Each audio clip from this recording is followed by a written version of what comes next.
할렐루야.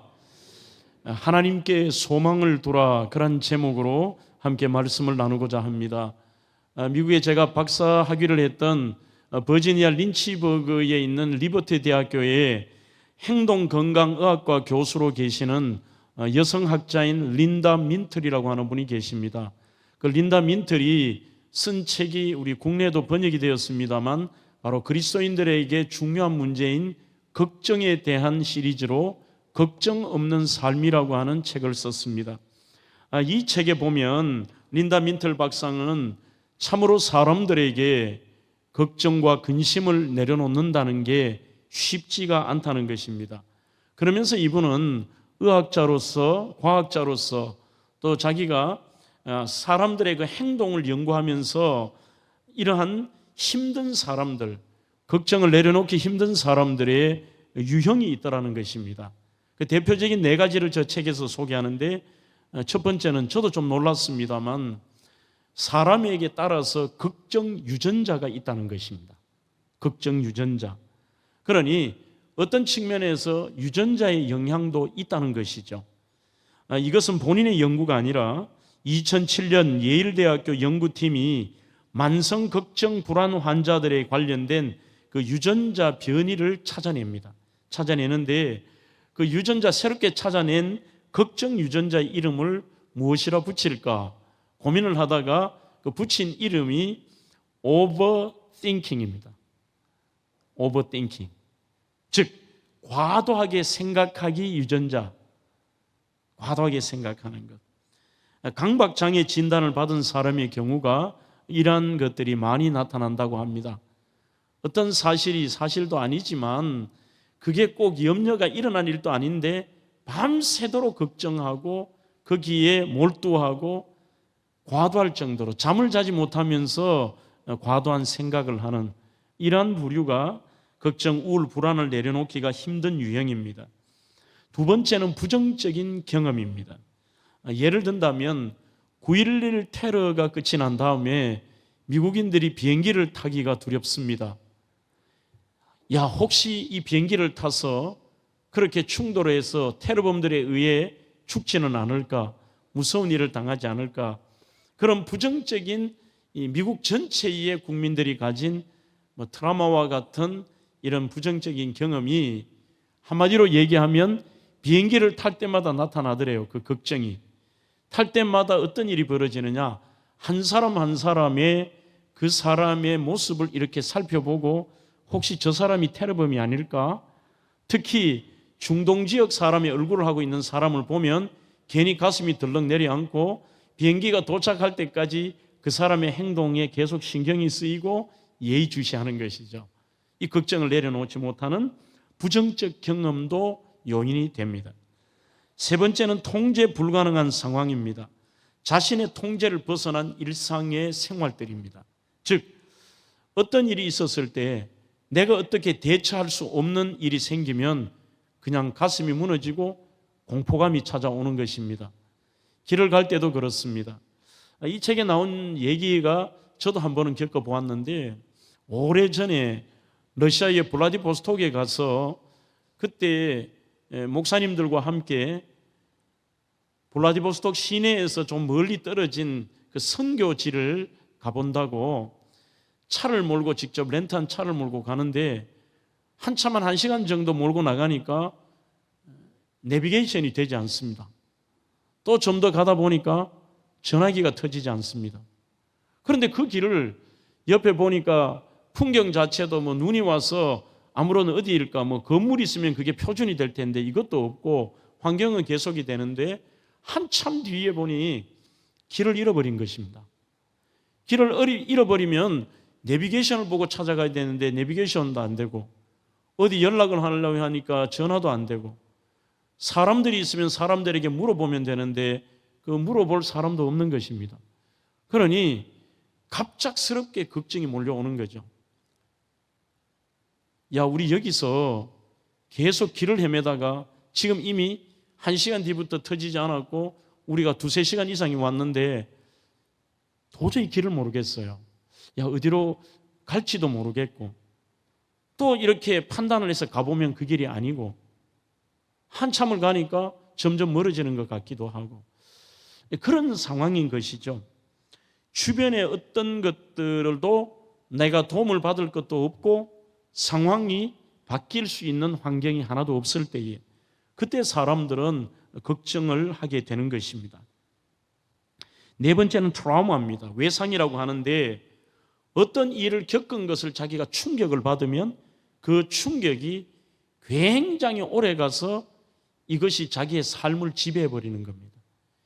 비행기 트라우마가 있는 분, 비행기가 한번 추락하는 이런 경험이 있는 분들은 어떤 치료를 해도 그게 비행기가 기차보다도 안전하지만 타면은 불안해서 못 견디는 거죠.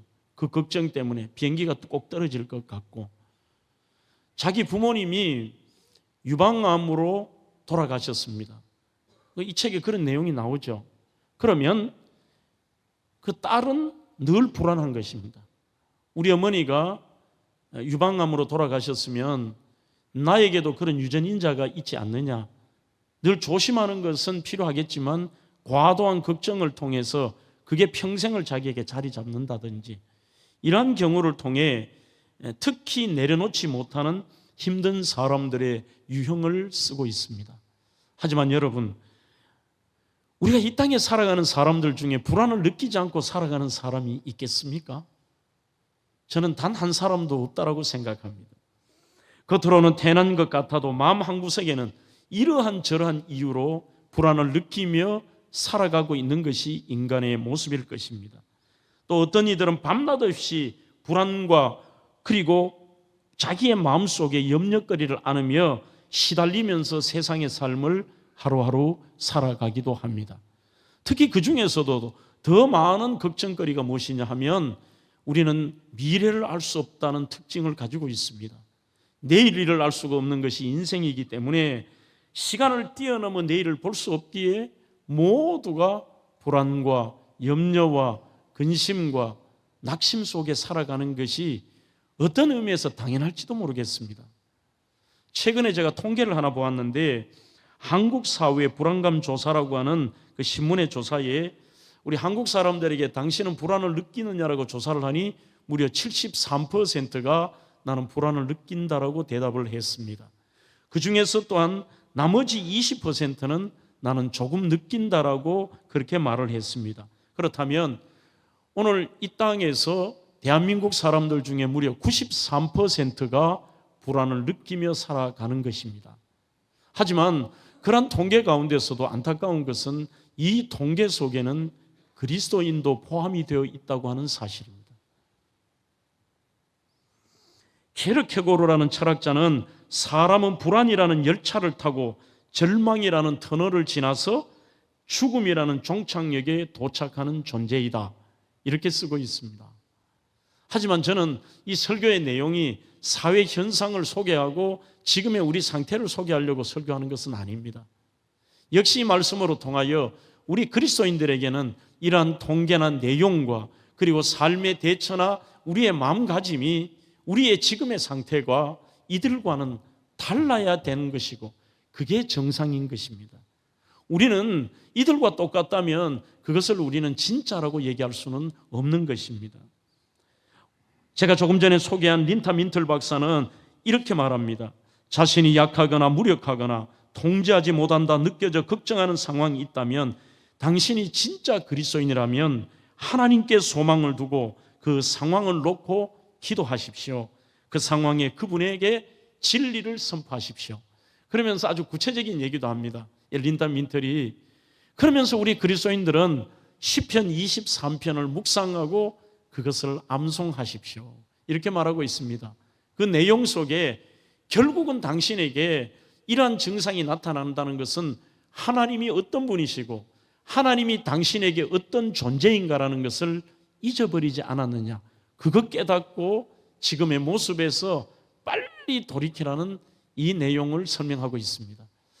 저희들이 너무나도 애송하는 시이기도 합니다.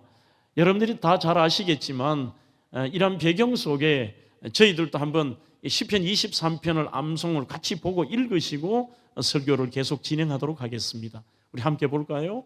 같이 저와 함께 읽겠습니다. 여호와는 나의 목자시니 내게 부족함이 없으리로다. 그가 나를 푸른 풀밭에 누이시며 쉴 만한 물가로 인도하시는도다. 내 영혼을 소생시키시고 자기 이름을 위하여 의의 길로 인도하시는도다. 내가 사망의 음침한 골짜기로 다닐지라도 해를 두려워하지 않을 것은 주께서 나와 함께 하심이라. 주의 지팡이와 막대기가 나를 안위하시나이다. 주께서 내 원수의 목전에서 내게 상을 차려주시고 기름을 내 머리에 부으셨으니 내 잔이 넘치나이다. 내 평생의 선하심과 인자하심이 반드시 나를 따르리니 내가 여호와의 집에 영원히 살리로다. 아멘. 여러분, 정말 어떤 경우에도 하나님이 이런 분이시고 하나님이 어떤 분이시라는 그 하나님에 대한 우리가 집중하지를 않는다면 결국은 우리는 세상 사람과 똑같이 절망하고 똑같이 걱정하며 그렇게 살아갈 수밖에 없습니다. 오늘 본문의 다윗은 스스로 낙심하고 불안했습니다.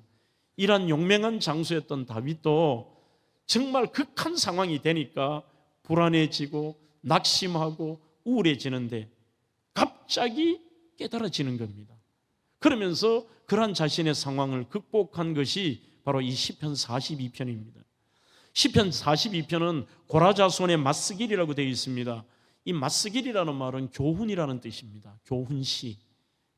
고라자손의 교훈이다 하니 우리는 이 고라자손이라고 하니까 어떤 고라자손 중에 한 사람이라고 그렇게 표제가 붙어 있어서 생각할 수 있습니다만 많은 구약학자들이 바로 이 시편 42편은 다윗이 압살롬에게 자기 아들 압살롬에게 쫓겨 다닐 때 쓴 시라는 것이 통설입니다.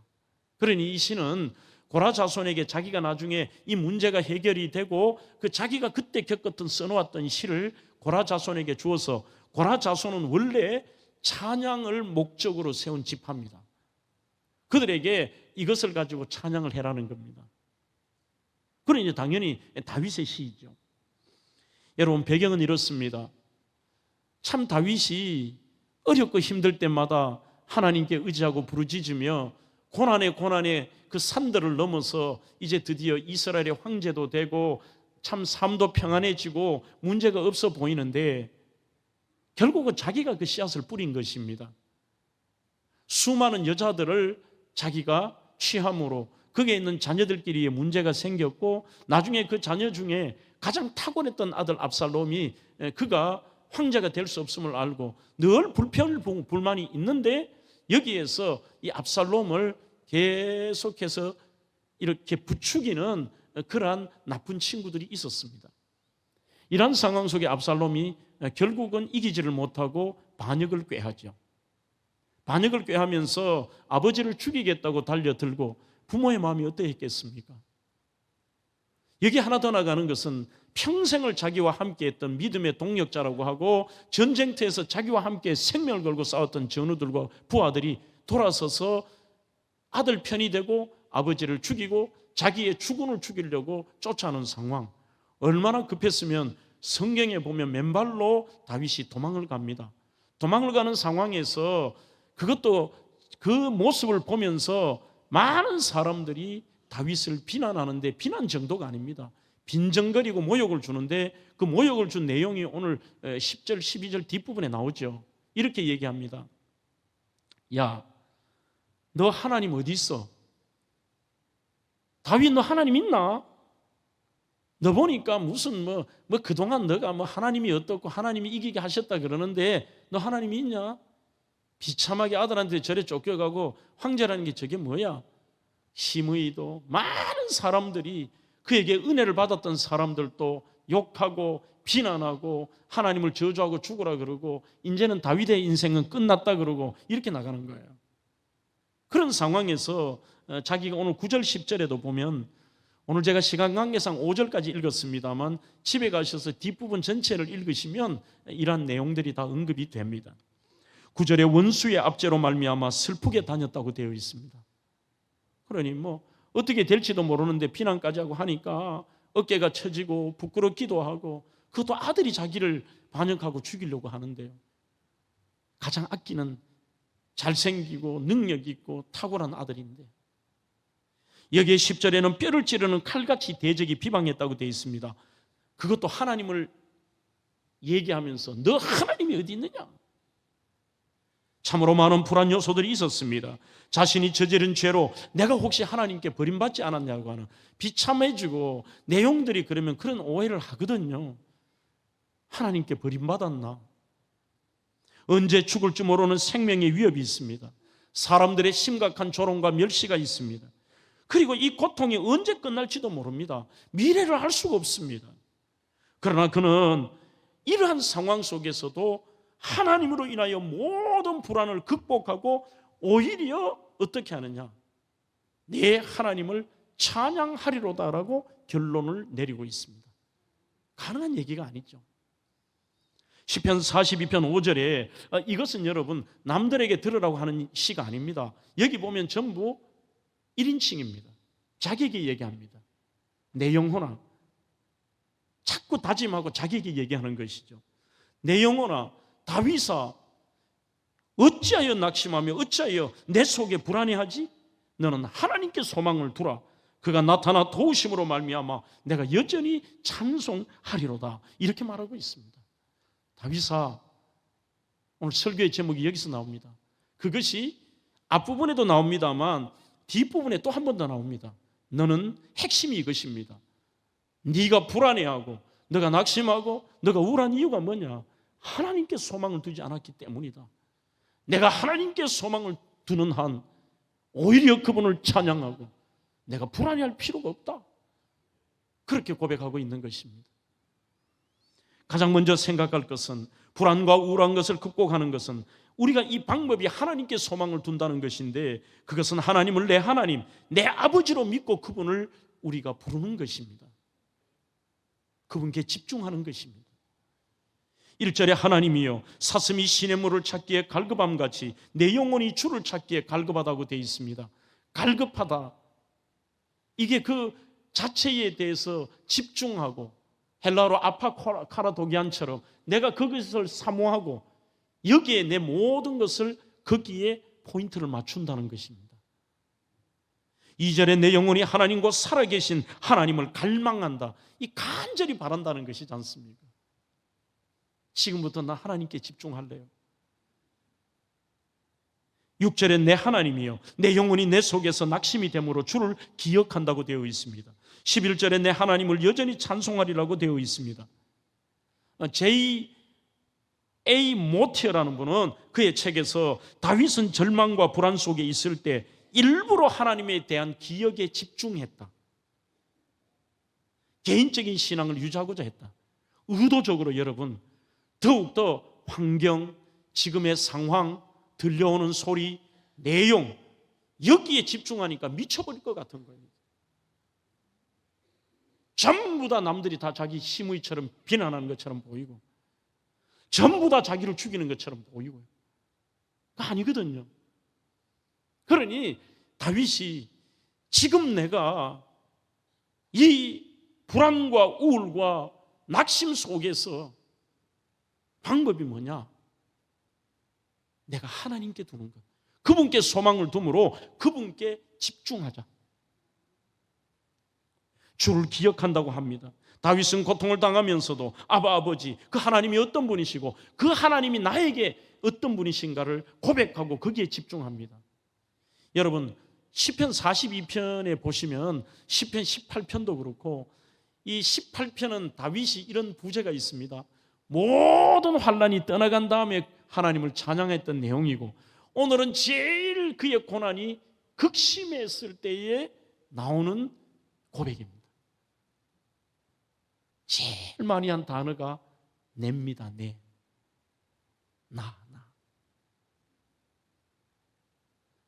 나의 하나님, 내 하나님이요, 내 영혼이 내 하나님을 엘로하이, 나의 전능하신 하나님. 모든 고난이 끝난 다음에도 시편 18편은 전부 나이잖아요. 나의 힘이 되신 여호와여, 내가 주님을 사랑합니다. 주는 나의 반석이시요 나의 요새시라.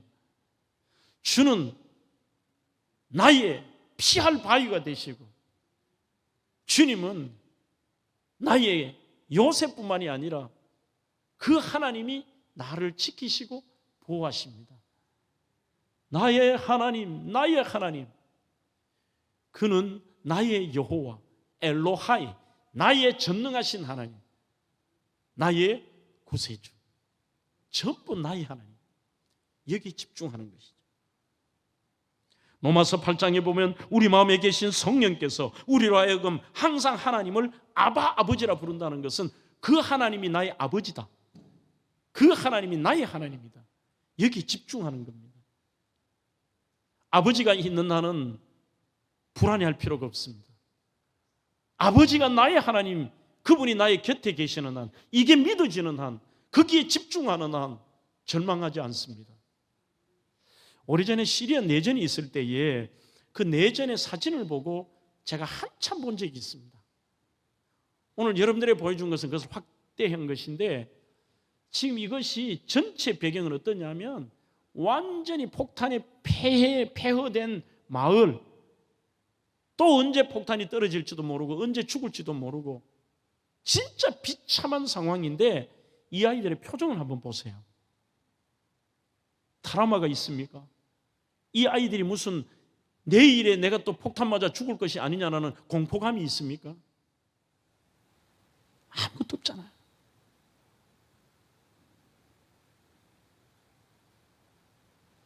오늘 일부러 제가 이걸 확대한 거예요. 보이지 않잖아요. 그런데 이 사진의 옆에 보면 이 아이들의 아빠가 서 있어요. 그러니 이 아이들은 두려워하지 않습니다. 시편 27편 1절에도 계속 나입니다. 다윗은 여호와는 나의 빛이요 나의 구원이시니 내가 누구를 두려워하리요. 여호와는 내 생명의 능력이시니 내가 누구를 무서워하리요. 계속 내가입니다. 내가 누구를 무서워해? 하나님이 나의 빛인데, 하나님이 나의 구원이신데. 이사야 41장 10절에는 이사야 선지자도 하나님의 말씀을 대언하고 있습니다. 두려워하지 말라, 내가 너와 함께함이니라. 놀라지 말라, 나는 내 하나님이 됨이니라. 참으로 너를 도와주리라. 내가 너를 굳세게 하리라. 나의 의로운 오른손으로 너를 붙들리라. 하나님도 나의 이십니다. 내가 너를. 바이런 플러스의 원카이라고 하는 책에 보면 하나님은 예민하게 우리를 보고 계시고 듣고 계신다라고 설명하고 있습니다. 이 책에서 바이런은 아기의 울음을 못 듣는 척하는 엄마는 없다, 여기 계신 어머니는 모두가 동의할 것입니다. 새벽 3시 고단한 하루, 몸이 천근만근, 그러나 갓난아기의 울음소리가 들린다. 확실하게 들린다. 누가 듣지 않더라도 어머니는 들을 수 있다. 자식의 울음소리를 듣는 것은 부모의 본능이다. 특히 엄마, 잠결에 공연을 볼 때 쇼핑몰에서 엄마는 아기가 필요한 게 있을 때 운다는 것을 알기에 어떤 경우에도 아기의 필요를 꼭 채워준다. 그와 같이 아버지는 항상 듣고 계신다, 알고 계신다, 그리고 우리의 필요를 채워주시는 분이다. 우리는 그분 앞에 울며 그분 앞에 집중하는 것뿐이다, 이렇게 말하고 있습니다. 결국은 우리의 믿음의 문제죠. 특별히 하나님께서는 하나님의 영광을 위해서라도 하나님의 자녀를 버리시지 않고 도와주십니다. 우리가 또한 생각해야 될 것은 성도가 불안과 우울의 근본 원인은 뭐라고 생각하십니까? 환경이십니까? 아닙니다. 우리의 믿음이 약해지고 하나님의 그 베푸신 은혜를 잊어버렸기 때문에 이라에게 불안하고 또 낙심하는 것입니다. 5절에 보면 내 영혼아 내가 어찌하여 낙심하며 어찌하여 내 속에 불안해하지? 다윗이 자기 자신에게 말하면서 아하, 내가 하나님께 소망을 두지 않아서 이런 불안하구나, 그 답을 찾은 것입니다. 지금 다윗은 자신이 낭망하고 불안해하고 있음을 숨기지 않고 솔직하게 드러냅니다. 그러면서 마음이 불안할 때, 답답하고 괴로울 때 도대체 그 이유가 무엇인지를 스스로 분석하며 스스로 그 답을 찾아내고 있습니다. 드디어 오늘 찾아냈기 때문에 아하, 감탄사입니다. 히브리 원문에는 감탄사 쪽입니다. 그렇구나, 내 영혼아, 왜 내가 불안해했지? 이것 때문이었구나. 이것 때문이었구나. 돈도 아닙니다. 다윗이 발견한 것은 대적들 때문에도 아닙니다. 건강 때문에도 아닙니다. 원수가 조롱해서도 아닙니다. 계속해서 이 생활하는데 미래는 어떻게 될까라는 미래에 대한 걱정도 아닙니다. 하나님께서 도와주시지 않은 것도 아닙니다. 하나하나 거기에 답을 대입해 보았습니다. 전부 아니었습니다. 결론은 이것입니다. 하나님께 대한 내 자신의 신뢰가 부족하다는 사실입니다. 내가 하나님께 밀착되어 있지 않고 하나님께 소망을 두지 못하니까, 그러니까 계속 불안해지는 것이죠. 또 하나는 뭐냐? 다윗아, 네가 왜 그 하나님을 잊어버렸지? 너가 왜 하나님의 은혜를, 하나님이 지금까지 너를 어떻게 인도하셨냐를 왜 잊어버렸어? 이게 여러분들 6절에 의미가 이렇게 설교를 하지 않으면 잘 여러분들 모르시는 내용이잖아요. 제가 읽어봅니다. 내 하나님이여, 내 영혼이 내 속에서 낙심이 되므로 내가 요단 땅과 헤르몬 산과 미살 산에서 주를 기억합니다. 이렇게 되어 있죠. 이게 무슨 말이냐? 하나님, 내 영혼이 내 속에서 막 낙심이 되는데 갑자기 생뚱맞게 요단 땅이 나오고 헬몬 산이 나오고 미살 산이 나오는데 그거 기억합니다. 그러니까 내가 이 낙심하지 않고 절망하지 않고 내가 오히려 불안해하지 않고 하나님 찬양할 수 있습니다. 그런 것이죠. 이게 전부 어떤 일이냐? 다윗에게 기적같이 임하신 하나님의 은혜가 임한 장소입니다. 요단 땅은 북동쪽 산악 지역에서 그의 도피처를 얘기합니다. 요단 강이 아니고요, 지금으로 말하면 유대 광야 쪽입니다. 여기서 잘 아시는 엔게디,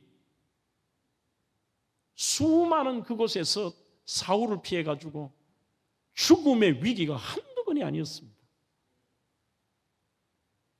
눈앞에까지 쫓아오고 별별 위기 속에도 요단 땅에서 하나님이 나를 어떻게 하셨지? 그 하나님이 고비고비마다 지켜주셨잖아. 헤르몬산에서는 그가 사람들을 데리고 그곳에 갔는데 이게 좋은 게 아니라 자칫하면 거기에서 몰살할 수도 있었습니다. 하나님이 거기서도 다윗을 살려주셨습니다. 미살산에서는 개인적으로 자기 집안과 자기가 죽을 뻔했습니다. 거기서도 하나님이 살려주셨습니다. 이런 것을 소위 체험적인 신앙인데, 그런 체험이 있음에도 불구하고 또 삶에 엄청난 문제가 딱 맞닥뜨리니까 옛날에 받은 은혜를 다 까먹어버리고 또다시 그런 불안해하고 낙심하고 우울한 것들이 찾아버린 것이죠. 누구나 마찬가지 아닙니까? 오늘 본문의 주를 기억하라, 하나님의 은혜 때를 잊어버리면 또다시 파멸의 길로 갑니다. 저는 미국을 별로 좋아하지 않습니다. 그래서 과감하게 남들이 저보고 다 미쳤다고 표현하는데, 장 목사 이제는 여기서 당신이 할 만한데 왜 한국 들어가냐 하는데, 진짜 요만큼도 미련 없이 돌았습니다. 죽을 만큼 고생했으니까. 진짜 살아가는 자체도 힘들고 참 자존심도 많이 상하더라고요. 매번 뭐 아파트 렌트비가 또 없어. 그러면 그때 우리 같은 아파트에 있었던 유학생, 제 친구 지금 황금교에 있는 김일수 목사 집에 가서, 일수 목사 렌트비 좀 빌려도, 말하기 쉽지 않아요 여러분. 진짜 자존심이란 자존심은요, 좀 빌려줘. 학비는 뭐 아예 대책이 없고 한 학기 한 700만 원, 800만 원 내는데 감당이 안 되더라고요. 방학이 되면 남들은 한국에서 후원을 받거나 뭐 또 이렇게 집이 좀 괜찮은 이런 유학생들은 방학만 되면은 보따리 싸가지고, 여름 방학이 길잖아요.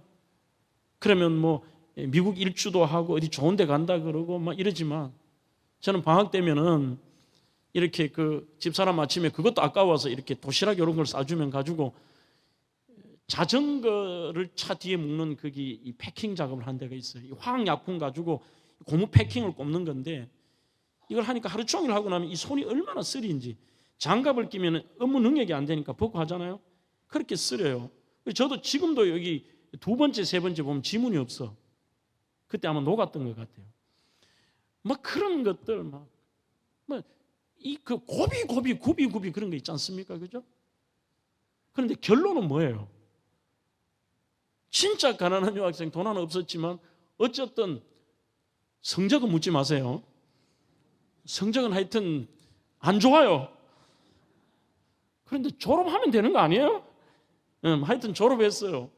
그 수많은 고비마다 어떨 때는 하나님이 막 그 어려운데 사고까지 나게 하셨는데 알고 보니까 그 사고의 보상금이 내가 부족한 학비하고 이런 자리는 안 틀리더라고요. 똑같이 주시기도 하고 어떨 때는 막 순복음에 거기 막 장학금 해당도 안 되는데 하나님이 기적적으로 이사해서 막 법을 바꿔가지고 막 장학금 주고 이래서 내 졸업했거든요. 그런데 살다가 보면 그 수많은 이건 거부할 수 없는 하나님이 하신 일들에 대한 것들을 다 까먹어요. 사람들은. 그러니까 또 낙심거리고 오면 또 절망하고 우울하고 낙심하고 막 그러잖아요. 이게 다윗이 오늘 한 얘기입니다. 주를 기억하라. 그 말은 하나님이 내 인생에 개입하시고 그분이 하신 일에 대한 것과 그분의 살아계심과 그분이 나의 하나님 되심을 기억해라 이 말입니다. 그러면 괜찮아요. 그러면 견딜 수 있습니다. 성도는 고난의 때일수록 하나님의 은혜를 기억내야 됩니다. 다윗은 영혼이 불안하고 낭망하자 전에 하나님께서 자기에게 베푸신 은혜의 장소와 은혜의 사실들을 기억하며 지금의 불안을 극복하고자 했습니다. 그동안 하나님의 은혜와 사랑을 기억하며 하나님께서 자기를 결단코 버리시지 않는다는 그 소망을 가져야 됩니다. 시편 136편 23절에 이렇게 기념하라 그럽니다. 우리를 비천한 데에서 건져주신 그 하나님께 감사하라. 이거 기억하라는 것입니다. 이스라엘이 왜 유월절을 지킵니까? 그 이유는 하나입니다. 그 절망의 이집트에서 비참하게 종살이하던 우리를 향하여 쓰디쓴 쓴나물과 무교병과 같은 맛없는 빵처럼 그렇게 지낸 우리 인생에게 40년간 만나를 주시고 자격 없는 우리를 살려주시고 여기까지 인도하신 하나님, 우리 그거 기억해야 돼. 그래야 변망도 가지 않고 더 이상 절망하지 않아. 그들이 쓴나물을 먹고 무교병을 먹으며 그 절기를 지키는 것입니다. 체리 힐의 흔들리지 마라는 책에 보면 멈추지 않는 불안과 좌절, 이게 그리스도인의 문제다 이렇게 쓰고 있습니다. 그러면서 오늘 이 체리 힐은 마가복음 4장과 누가복음 8장에 나오는 예수님의 이야기를 하고 있습니다. 그 예수님의 이야기 가운데 제자들에 대한 안타까움이 뭐냐? 마가복음 4장에 집에 가서 읽어보시면 예수님께서 그 배에 타고 계시잖아요. 그 예수님이 주무시고 계셔도 그분이 그동안 하신 일들만 기억한다면 저분이 계시는 한 우리는 죽지 않는다, 풍랑이 문제가 아니다라는 생각이 있어야 되지만 그게 없습니다. 그 믿음이 없으니까 이들이 어떤 일을 벌이느냐, 난리가 났습니다. 여기에 체리일은 결론을 내립니다. 그리스도인들에게도 심지어 주님과 같이 동행하는 그 배 안에서도 풍랑은 피할 수 없다. 그것이 인생이다. 예수 믿는다고 풍랑 없습니까? 예수 믿으면 만사 형통입니까? 아닙니다. 여러분들이 믿음 생활을 처절하게 잘하고 여러분들이 그 어떤 것보다 하나님 우선순위로 살아도 풍랑을 피할 수 없습니다. 그럼에도 이분은 두 가지를 기억하라고 쓰고 있는데 전적으로 공감합니다. 첫째, 함께 풍랑을 통과하시는 예수님이 계시다는 걸 기억해라. 함께. 그 배에 계시잖아요. 여러분들의 곁에 계시다는 믿음의 확신. 두 번째, 저는 이 말이 참 좋습니다. 바다를 압도하는 주님의 능력이 있다. 주님께서 제자들이 막 불안해하고 미친 듯이 낭망하고 죽는다고 할 때 주님이 어떻게 하십니까? 깨어나셔서 이렇게 얘기하십니다. 주무시는데 너희들이 왜 염려하느냐 하며 바다를 꾸짖어 이렇게 얘기하고 계십니다. 바다를 꾸짖어. 누가 감히 세상의 모든 성자들이 세상의 모든 신들을 사람들이 만든 엉터리의 신들이 할지라도 바다를 꾸짖을 자가 누가 있습니까? 그 바다를 꾸짖어서 잠잠히 시킬 자가 누가 있습니까? 바다를 압도하는 하나님의 능력. 인생의 풍랑의 한가운데 있을 때에 하나님께서는 우리에게 절실히 필요한 것을 보여주십니다. 그분을 영화롭게 하는 믿음을 발전시켜야 합니다. 그리고 우리가 사랑의 아버지 손안에 있다는 것을 깨달아야 합니다. 마지막으로 끝까지 하나님께 소망을 두는 자는 불안과 우울한 시간에 우리는 그분께 간절히 손을 모읍니다. 본문 8절입니다. 낮에는 여호와께서 그의 인자심을 베푸시고 밤에는 그의 찬송이 내게 있어 생명의 하나님께 기도하리로다. 그렇게 말씀합니다. 여기에 대해서 이게 무슨 뜻일까? 옥스퍼드 주석에는 확신적인 기도를 하라 이 말로 번역을 합니다. 장차 하나님이 회복시켜 주실 낮과 같은 은혜의 때를 바라보며 밤과 같은 현재의 때에도 하나님을 오히려 찬양하고 기도하겠다는 확고한 마음이다. 그렇게 말하고 있습니다. 불안해하고 우울한 시간에 여러분들 제발 오버띵킹 하지 마십시오. 온갖 생각으로 밤새도록 고민하고 밤새도록 생각하고 달라집니까? 빌립보 4장 6절로 7절에 그런 것이 아니라 아무것도 염려하지 말고 오직 모든 일에 기도와 간구로 너희 구할 것을 감사함으로 하나님께 아뢰라. 그리하면 모든 지각에 뛰어난 하나님의 놀라운 평강이 그리스도 예수 안에서 너희의 마음과 생각을 지키시리라. 아무것도 염려하지 말고. 여러분, 야고보 5장 16절에도 의인의 간구는 역사하는 힘이 크다고 말씀합니다. 하나님이 하실 수 있는 일은 무한하십니다. 내 하나님은 크고 힘이 있고 능이 있어. 이 다윗의 고백처럼 엘로하이 나의 하나님, 전능하신 하나님, 못할 일 전혀 없네. 저 산들도 그의 것, 골짜기도 그의 것, 별들도 그의 솜씨. 내 하나님은 크고 놀라우신 분이잖아요. 그래서 그분 앞에 여러분들의 크고 작은 염려, 오늘 제가 원고에 크고 작다라고 표현을 했습니다. 우리는 자꾸 그 기도에 대해서 추상적인 것이 너무 기도가 클 때가 많습니다. 큰 게 잘못된 것은 아닙니다. 때로는 이 민족을 위하여, 때로는 이 전 세계를 위하여, 때로는 삶이 뒤집어졌을 때에, 때로는 세상이 절망이고 완전히 세상의 판결이 끝났다고 할지라도 하나님의 입장에서는 무한하신 분 앞에 아무것도 아닙니다. 천지 만물을 말씀으로 만드시고 죽은 자도 살리시는 분 앞에 암 고치고 뭐 사업이 뒤집어지고 이게 문제겠어요. 우리는 주기도문을 보십시오. 굉장히 디테일하죠. 아주 세밀하게 우리 하나님께 그렇게 기도하며 여러분들의 작은 우울함과 불안한 요소들과 염려의 거리들 앞에서도 하나님 앞에 세부적으로 기도하십시오. 우리에게 날마다 일용할 양식을 주옵시고. 주기도문 그렇게 나오죠. 주님이 우리에게 가르쳐 주신 기도입니다. 여기에 대해서 팀 켈러라는 분은 하나님 앞에서는 어떤 문제도 하찮은 것이 됩니다. 참 멋집니다. 우리가 보면 불가능이고 우리가 보면 절망이고 어마어마하지만 하나님 보시기에는 하찮은 것이죠. 그래서 기도 요청하기에 너무 큰 문제도 없습니다. 기도 요청을 하기에 너무 사소한 것도 없습니다. 사소한 것 이런 거 있잖아요. 어마어마한 거. 세상에 바다를 꾸짖으신 하나님은 가능하시니까 어마어마한 이 자연 현상 앞에서도 하나님께 기도할 수 있습니다. 로렌 커닝햄처럼. 그러나 때로는 우리의 삶에 작은 거 있죠. 그걸 놓고도 기도할 수 있습니다. 저도 그런 기도의 재미도 많이 느껴봤습니다. 우리 아이들을 데리고 대학생들과 비전 트립을 가는데 그 광야에서 기름이 렌트한 카에서 다 돼갔습니다. 그래서 아이들이 물어요. 목사님, 기름이 다 돼가는데 여긴 집도 하나 없고 주유소 없으면 어떻게 해요? 어떻게 해요? 걱정하지 마라. 내가 여기 와봤는데 곧 주유소 있다. 나 몰랐어요, 주유소 있는지. 그래 놓고 속으로 하나님 빨리 주유소 나타나야 됩니다. 우리 아이들 데리고 여기 이 낭패를 당하면 안 됩니다 하니까 딱 지나니까 주유소가 있더라고요.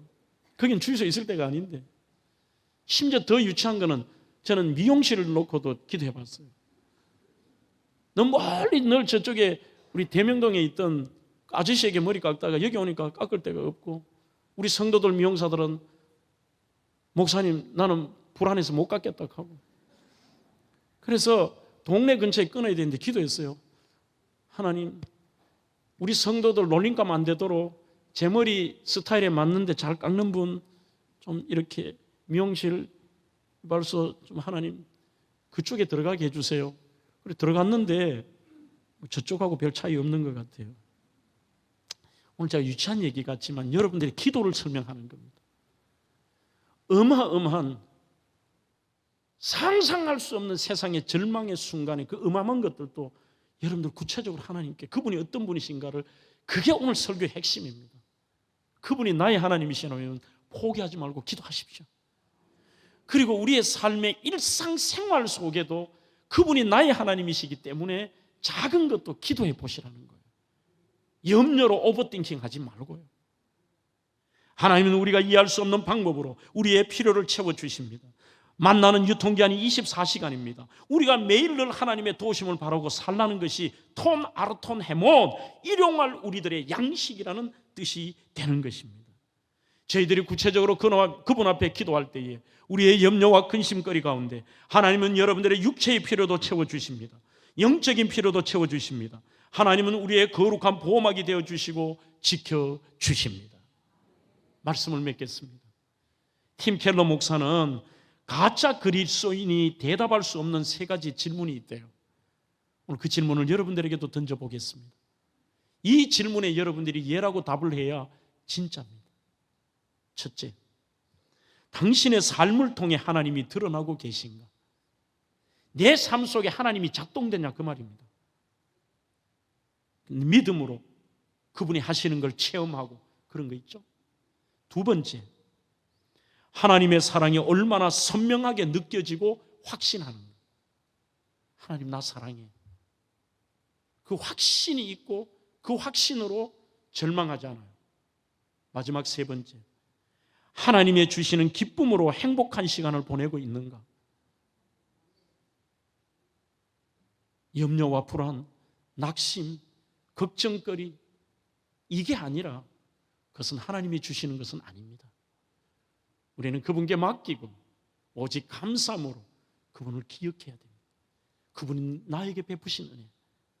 그러면서 빨리 기쁨으로 행복한 시간을 보내야 합니다. 오직 하나님께 소망을 두십시오.